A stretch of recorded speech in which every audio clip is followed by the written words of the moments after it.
Hello, everyone. Welcome back to the Mental Health Diaries podcast. Today's podcast, we're going to get into the cost of living crisis. So we have the government announcing the budget on the 15th of March for the UK. So let's see what they do with that. The cost of living crisis is something that is massively impacting everyone, not only financially, but mental health as well, which is why I've brought it into today's podcast. Um, the cost of living crisis, generally speaking, everything is raised by at least 11% across the board, and benefits and salaries need to rise in line with that in order to keep it fair. Because people are struggling with their mental health, they don't need financial struggles as well, and I've experienced that. I experienced that massively. The cost of living crisis has massively worsened my mental health, um, especially last year, because it adds extra stress and pressure on top of my mental health conditions, PTSD, anxiety, and depression. So, you know, I don't need to be worrying about having to pay my bills. I've been working since I was 16, never had time off. I'm 39 now. The first time I've ever applied for benefits. So, the government needs to start looking after the people that live within their country. So hopefully, with the budget announcement coming next week, we shall see a rise in the minimum wage. We'll see a rise in funding for mental health care, for the NHS, and obviously, hopefully, all benefits will raise in line with the general cost of living, which has generally risen about 11% across the board. So um, let's look out for that budget. That is the 15th of March. So yeah, definitely look out for that. Um, but financial worries is one of the massive contributing factors over the last 12 months to mental health and making people's mental health worse, because they're worrying about their next meal, they're worrying about keeping their house warm, they're worried about paying the next bill that comes through the letterbox, instead of just dealing with themselves and working on themselves and going through their mental health challenges, and getting the treatment they need. They're having to worry about the rising cost of just being able to live. And that's something the government needs to alleviate when the budget is announced next week.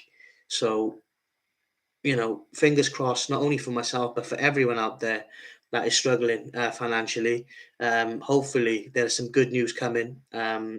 Some good news, um, so we can move forward in a more stable way. Um, this cost of living crisis is going to affect everyone. Um, so, I guess the only thing I can say is I hope next week the government give back to the people that put them in power, and increase the funding for mental health care. Um, because you've seen from previous videos on my channel, we've lost people who have been sectioned under the Mental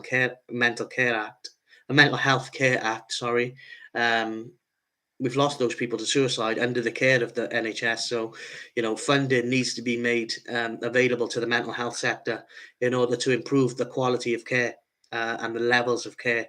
And they need to retrain people to be respectful and treat everyone with dignity, because just because they're mentally ill doesn't need they don't need to be treated the way some people have been treated and highlighted on some of my previous videos.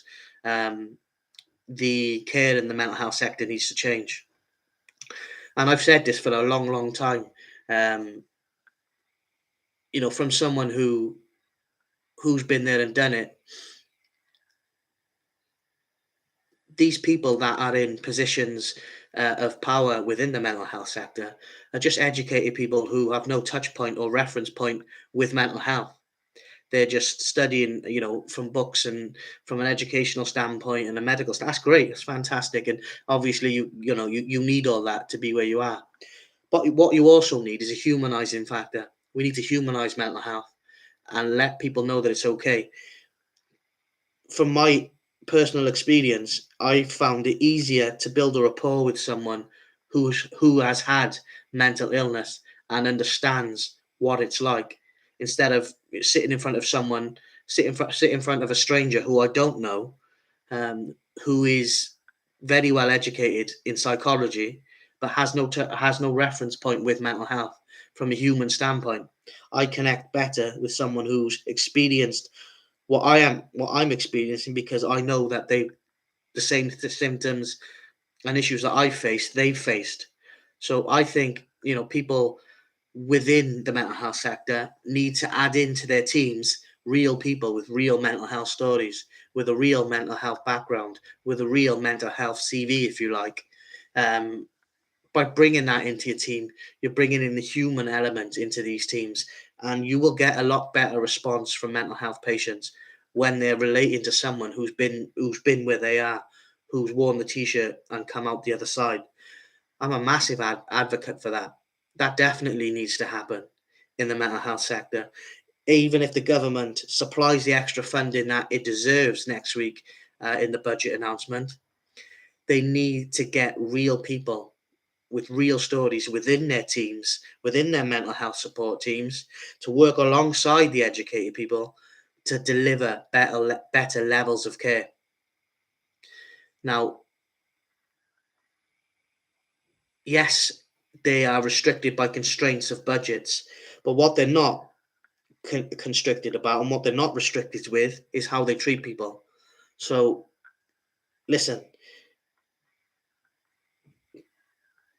the NHS, the mental health board, the health minister, whoever is in charge of these things, really look at the diversity within the groups that are delivering that sort of care. Really look at what sort of people are in those groups. You need a blend of medical professionals, psychology professionals, um, nurses, but you also need like, I would say, like a recovery officer, who is someone that's been through mental health, has a touching point and a reference point with mental health conditions, and can deliver a humanizing factor to patient care. And I think that's massively important going forward. And especially for me, I found it easier to build a rapport with someone who has a touching point with mental health, who's been through it. My current counsellor, I can't say too much, but she's experienced mental health problems. So, which is why I've built a better rapport with this counsellor, because she understands some of the things that I'm going through. So it definitely should happen when the budget is announced, and whatever funding the mental health sector gets next week in the budget announcement.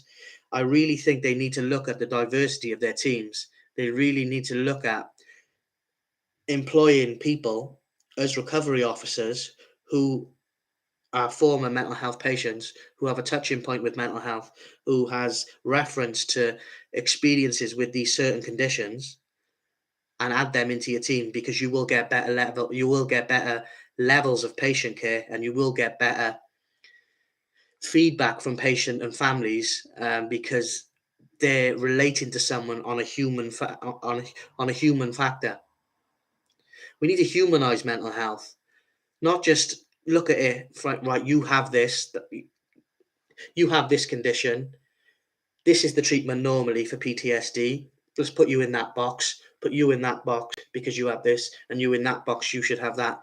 No, every individual that comes into your care should be treated individually, because everyone reacts to mental health problems differently. I I might have PTSD, and this person might have PTSD, but how they deal with it and how I deal with it are completely different things. The way I deal with it is by not sleeping and self-harming. They might deal with it in a different way. So we need to individualize patient care when it comes to mental health, and we need to make it more humanizing, so they feel like they're not just a subject, or they're, they're the illness. They're just experiencing the illness. So don't put them in that box and have it set in stone. This is the treatment for PTSD. This is the treatment for anxiety. This is the treatment for depression. This is the treatment for suicidal thoughts. No, everyone deals with things differently. So you really need to look at the care that you're delivering, who is involved in that team delivering the care, and is it diverse enough to offer a human factor as well as a medical and educational standpoint as well. By combining the three elements, you will get a better level of care. And that needs to happen next week. That definitely needs to happen next week when the budget is announced. So help me get this video shared, help me get this message shared to the NHS in the UK, to the NHS in Wales, to the health minister, to whoever needs to hear this. Start hiring real people with real mental health stories and mixing them within your mental health care teams, because you will deliver better patient care, because you have the patient's viewpoint looked after by the person who you're bringing into the team, who has that experience with the care that's normally delivered on the NHS.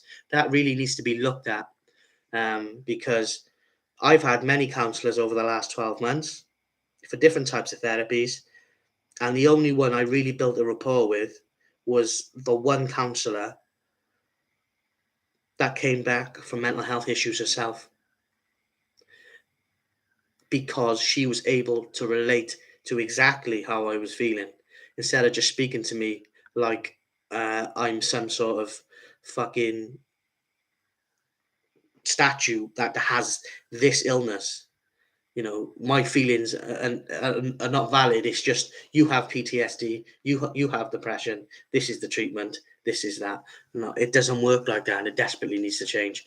And hopefully when the budget is announced next week in the UK, when the government announces what funding is available, when the government announces, you know, the hopefully announces the rises in the level of benefits and the level of salaries across the UK, that they raise that in line with inflation by at least 11%, because across the board, generally speaking, everything's gone up by 11%. So help and support benefits wise needs to raise in line with that or above, and so does businesses and companies need to be raising their minimum pay structures and stuff like that to incorporate rising costs in the cost of living crisis. um, so hopefully that will happen next week. For too long, businesses and companies have looked after themselves, not their employees. Because if you think about it, yes, you have owners, you have a board of directors, etc., etc., and you spend a lot of money on the infrastructure of whatever company that you work for. But the people who make your business tick are the people that work daily within your businesses. So they need to be looked after. So my message to businesses and companies out there: yes, we need to look at pay and the pay gaps, gender equality. Um, they all need to be risen in line with rising inflation costs, but also that they're causing mental health issues by not paying their employees enough to cope with the cost of living crisis. They're causing their employees to experience struggles that they shouldn't experience. So every business in the UK and across the world should employ a mental health officer who is available to go around stores to speak to people about mental health issues, particularly in a safe private environment, to let them know that there's help out there, to let them know that there are other people struggling, to let them know that this business, this organization cares about their employees' mental health. That needs to happen across companies in the UK. And then in the care sector, like I've previously said, the mental health teams and the mental health care teams need to employ or add into their teams real people as a recovery officer that have experienced mental health issues, who know what they're doing, and who have experienced the exact conditions that the patients they're treating or working with have.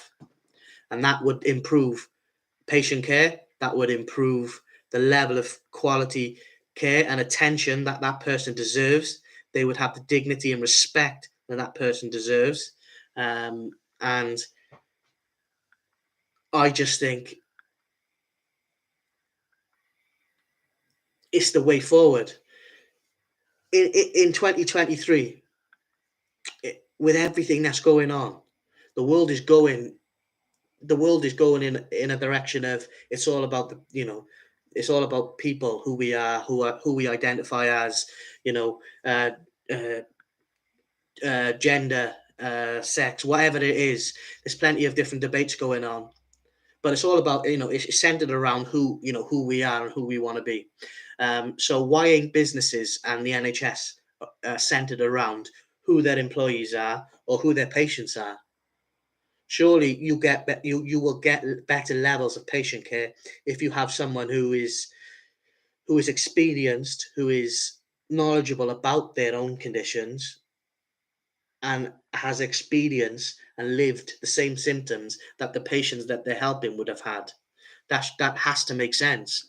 So that needs to happen, and I will definitely champion that, as an ambassador for Time to Change Wales, and a champion for Time to Change Wales, the first national campaign to end discrimination and the stigmas faced by people with mental illness in Wales. So those things have to happen, both in the corporate world and the business world, and then in the care and how we deliver that through the NHS, and the government needs to support that with the funding and the rise in benefits and help and support available to people living within the UK. That needs to happen.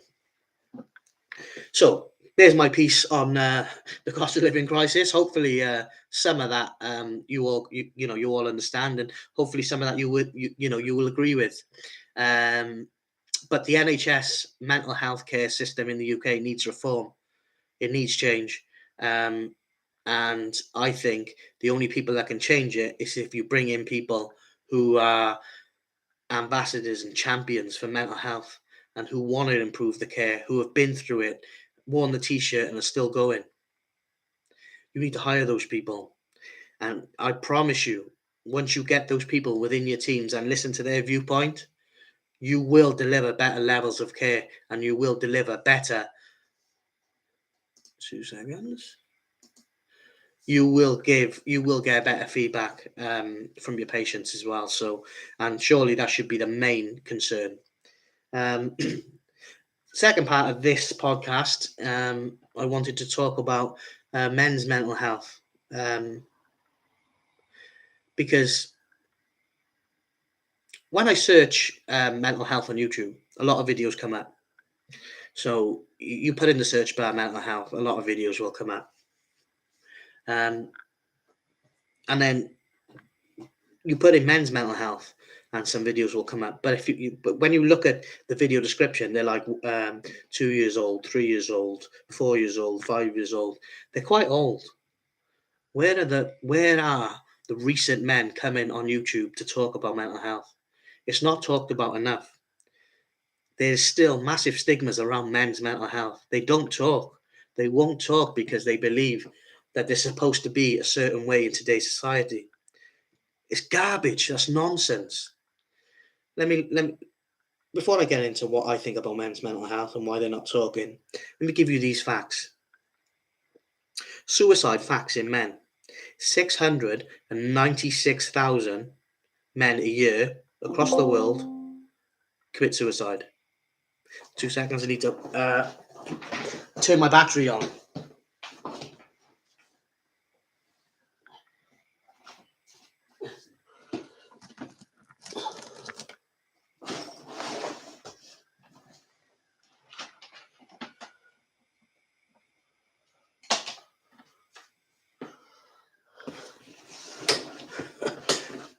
Almost lost the stream there live. Jesus. Fucking plugs. Yeah, where was I? Yeah. Okay. So 696,000 men across the world a year commit suicide. 58,000 men a month.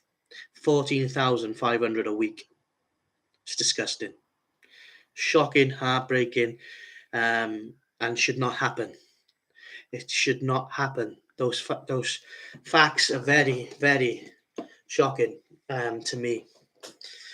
And I know,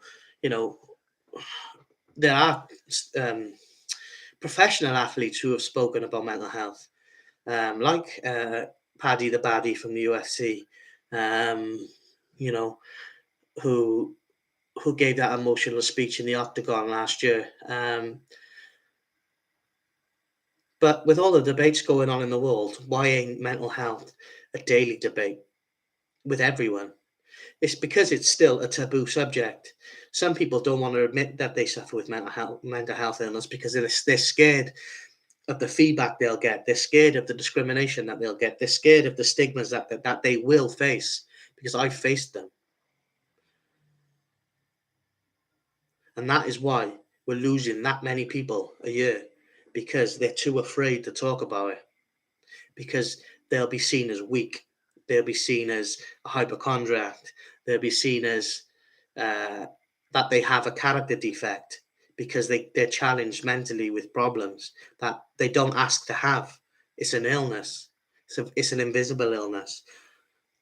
But the only way we can stop and lower those figures is by letting everyone know, not just men, because mental health doesn't discriminate. It can affect anyone at any time. We need to let everyone know that these stigmas and this discrimination will be there, but you can face it, and you are not alone. And we will face it together. You can join this channel. There are plenty of mental health channels on YouTube. There are plenty of support networks out there for you. You just need to have the courage to ask for it and go and get them.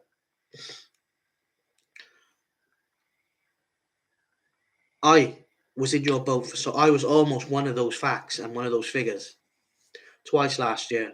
And my goal now is to try and save as many lives as I can by talking about mental health, letting people know that it is okay, that those discrimination and stigmas mean nothing, because people are valid, their feelings are valid, individuals are valid, and who are you to tell them that their trauma doesn't matter? Who are you to tell them that their feelings don't matter? Who is anyone to tell anyone how to live their life, or how to approach a certain thing? The fact of the matter is, we're all human beings. Why ain't we supporting each other? We're always arguing with each other. We're always holding grudges with each other. We're always looking for the bad things in life. We're always looking for an argument. Wouldn't the world be a better place if we all just looked after one another? And if someone come up to you and said, I'm struggling mentally, be there for them. Show them some empathy. Show them some support. Why wouldn't we want to live in a world like that? I don't get it. Why wouldn't we want to live in a world like that? Stigmas and discrimination are always going to be there. But together we can minimize those things. Together we're stronger. Together we can create a movement for change, be a catalyst for change. We can be a start of something. And I love the staircase analogy. So, if you are a male out there, and if forget that, if you are a person out there, or a human being out there that is struggling with your mental health, I'm not asking you to take the full staircase to recovery. Just take the first step. And then the next day we'll take the second step. And you just go one step at a time up the staircase to recovery. But the start of your recovery is by admitting that you're ill mentally, like I had to. Not be embarrassed by it. I'm not ashamed of my story anymore. Hopefully one day it will inspire someone. Whatever I've done in the past, or whatever has happened in the past,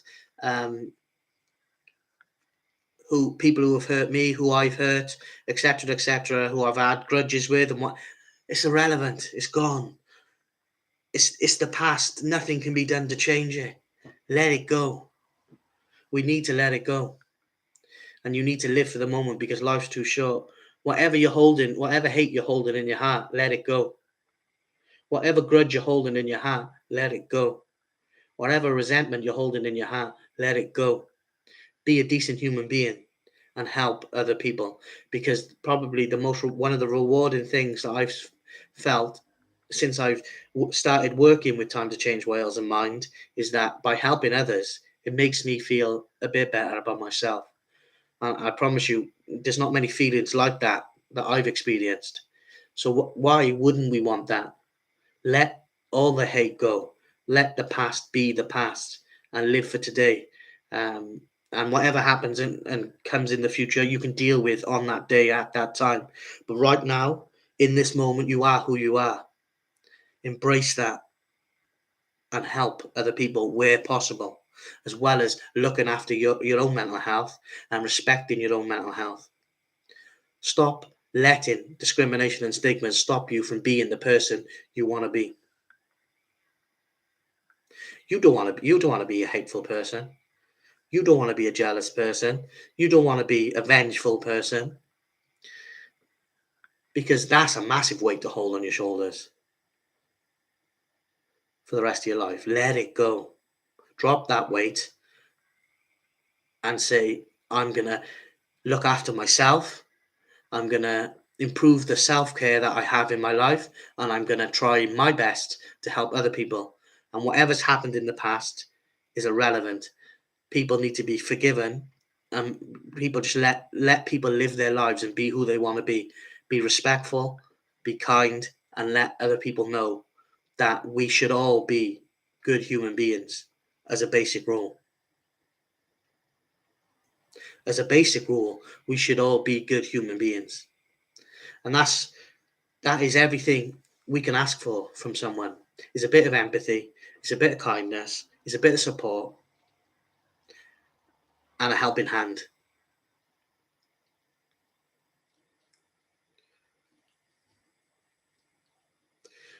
There's nothing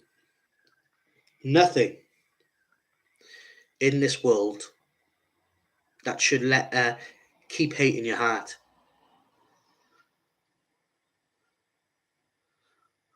Hindsight is an amazing thing, but what's gone is gone. You can never get it back.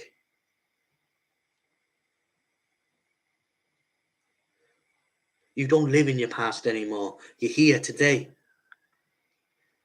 You might be gone tomorrow, so live in today. Whatever hate and grudges you hold against people, let it go.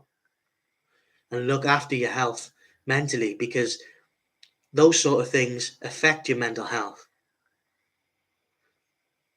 My breakdown and my suicide attempts and my PTSD and my depression, anxiety, and self-harming has taught me one thing: that life is too short.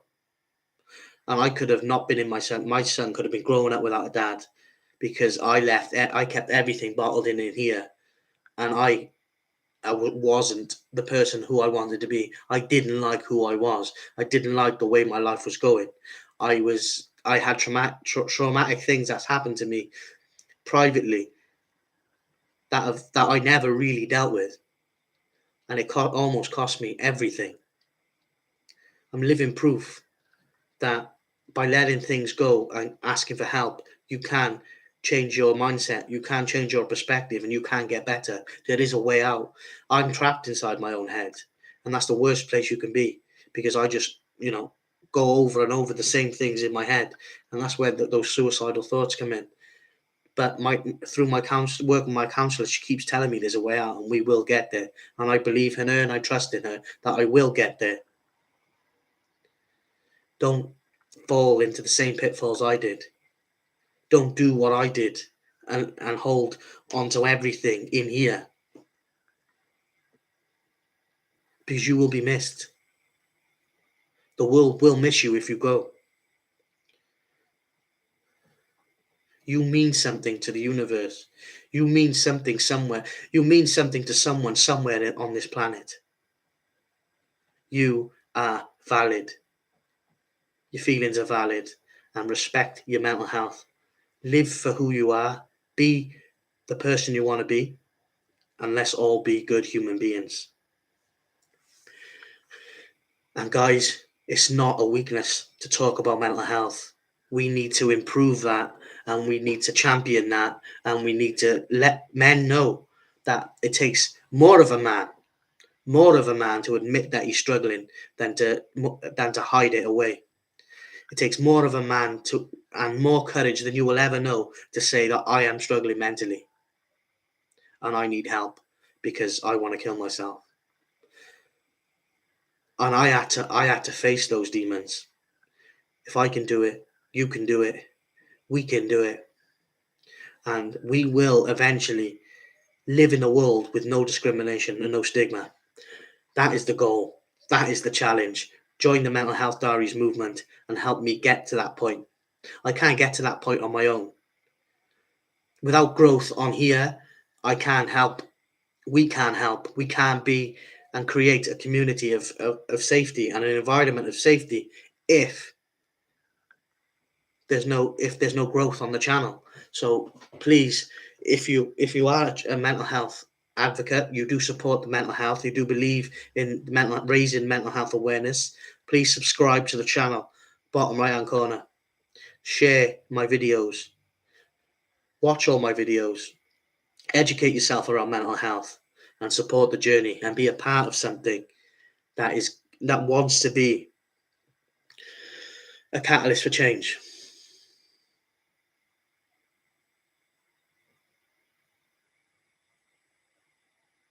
Rome wasn't built in a day, but we can change the world one day at a time.